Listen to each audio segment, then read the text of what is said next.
Hi, today's Let's Play is TIS-100, Tessellated Intelligent Systems. It's a puzzle game, involve coding. It might interest people who have got kids who want to code, or if you like a bit of a computer challenge. I can imagine it gets quite difficult quite quickly, but I'll just run through it for us. It comes with a reference manual. Here's the reference manual I've just loaded up. The first page explains the backdrop of the game. Basically, Uncle Randy has suddenly passed. He has a computer in his garage that he was working on, but it was unable to figure what he's doing with it, so he'd like someone to finish his work. So our job is to finish his work. I'll fire up TIS-100. Let's try again. There we go. And it fires up like a computer, but then it'll fail. So here we are in the main menu. Let's try to explain the menu as best I can. Here are individual segments. These are individual programs. As you can see, I've played the game a bit already. I've already done the first 5 puzzles. Here are the ones I haven't done, and these ones here are all locked and I've prepared more modules above. So I'll load up the first module. I'll create a new program so you can see what it looks like. This is what you'd be presented with when you first play. On the left is the instructions for what you have to do. So for this particular module, you have to read a value from in X and write the value to out X, and also you have to read a value from in A and write the value to out A. So in X is at the top here, out X is the bottom there, in A is the top there, out A is the bottom there. You have test data here down the left hand side, so that shows you what's going to be coming in and what's expected. So if you get these results, this will be the result column as your program runs. And then you have your run program buttons down the bottom here. The left hand side has been filled in for us. I'll just show you the instruction set. If I press F1, that's all the instructions you get in this game. That's all the codes and commands you can put in.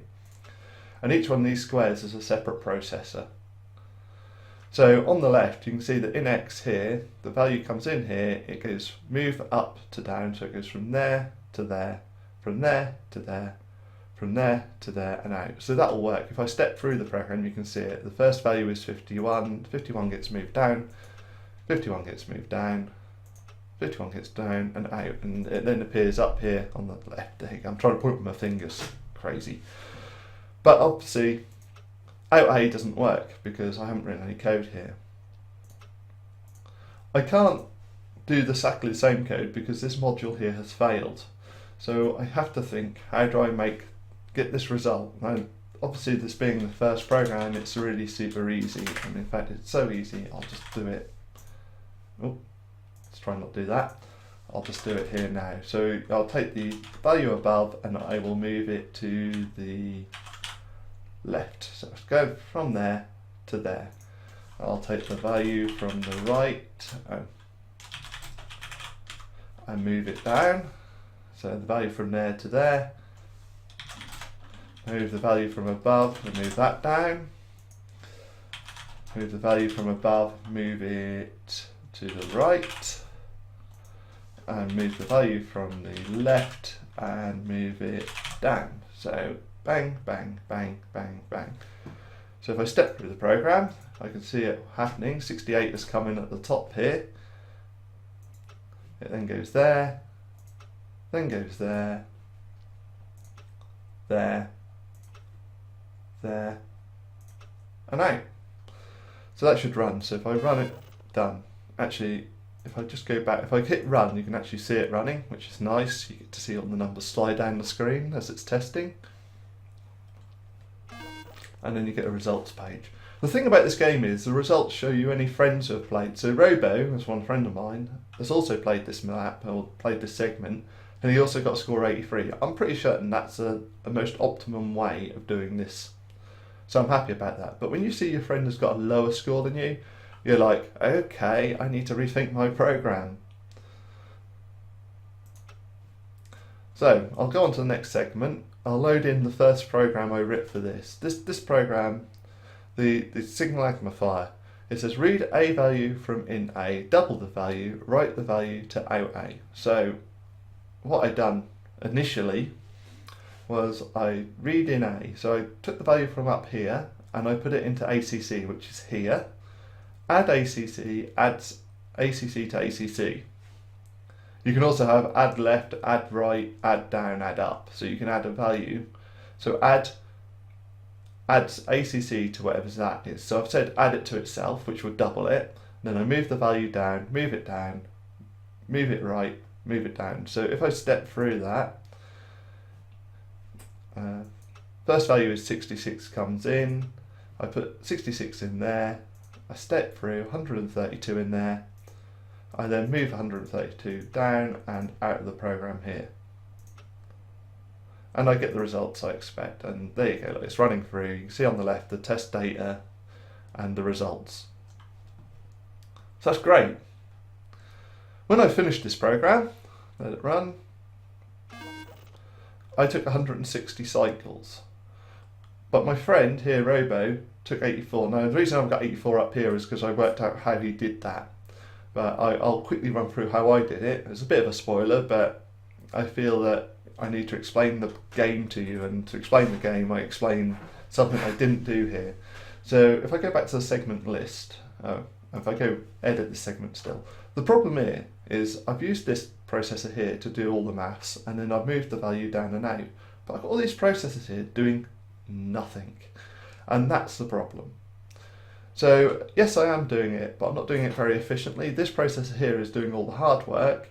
These are doing very little work, and these are doing no work whatsoever. So if I come off this program, I rewrote it because I saw my friend had done a better job. So here is my rewritten version. This time, instead of getting this process here to do the work, all this process does is offload the numbers to two separate processors. So the first one number comes in and goes right, and the second number comes in and goes down. So the first number goes right.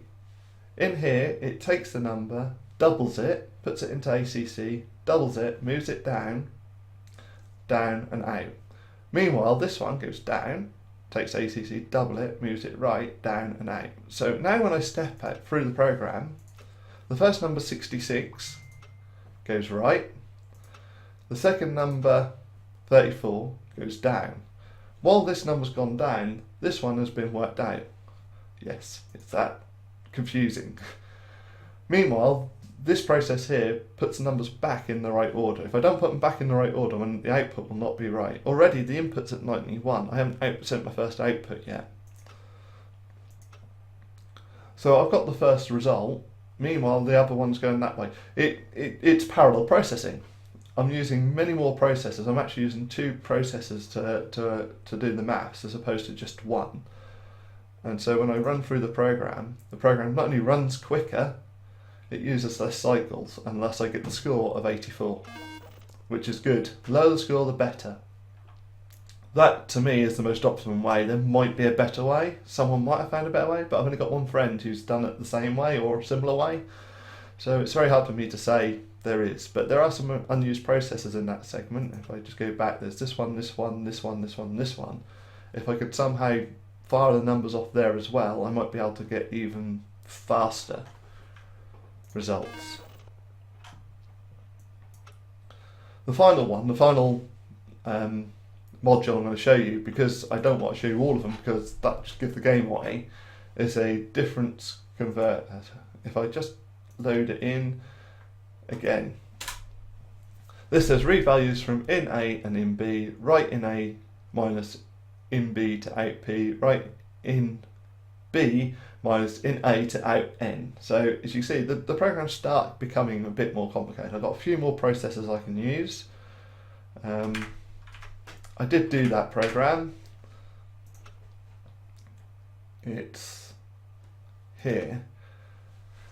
So I done it that way. It wasn't the most efficient way, and I'll tell you why I know it wasn't the most efficient way, because if I run it, my result is 202. My friend got 163. So my friend's found a better way to do it. Now that bugs me.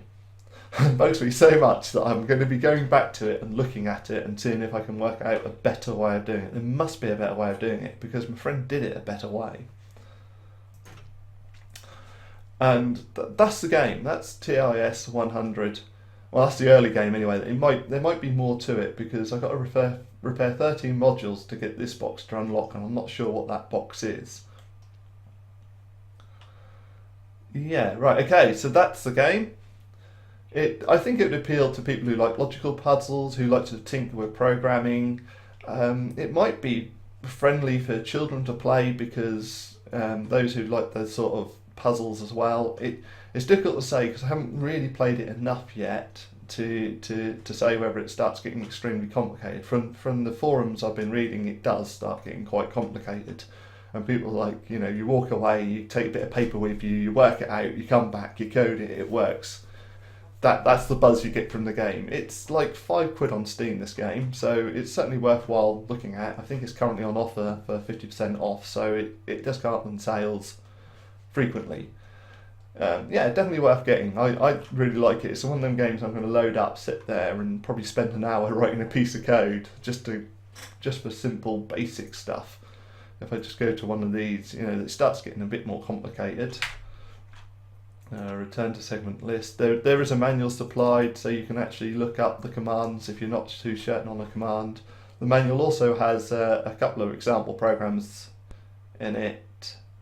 There's a couple of example programs to help you initially, because this one has labels in it where you can jump around. Oh, one thing about the programming, by the way, is, let me just load one of these up, that is the space you have to write a code. So you can't go any more than the number of lines in a box.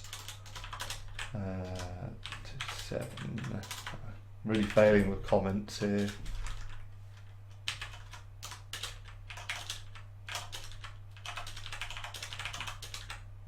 So 15 lines. You've got 15 lines in each processor to write. That's it. That's your limit. I suspect later in the game that gets much more complicated because you might find that you want to do something that's more complicated, but you're running out of space to do it. In one of the programs, I did actually get down to almost line 15 on one processor, and it's just like, if I hit line 15, I want to write another command. I can't. I'm going to have to pass that off onto a different processor to finish the code. There's something to bear in mind. You have a backup variable as well that you can use, but yeah, I really like this game. I think it's a nice little puzzle game. It gets your brain thinking. Yeah, it's certainly worth getting. It's on Steam, as I say, £5 is the regular price. I got it for 50% off during the sale, so yeah, go for it. Thanks for watching.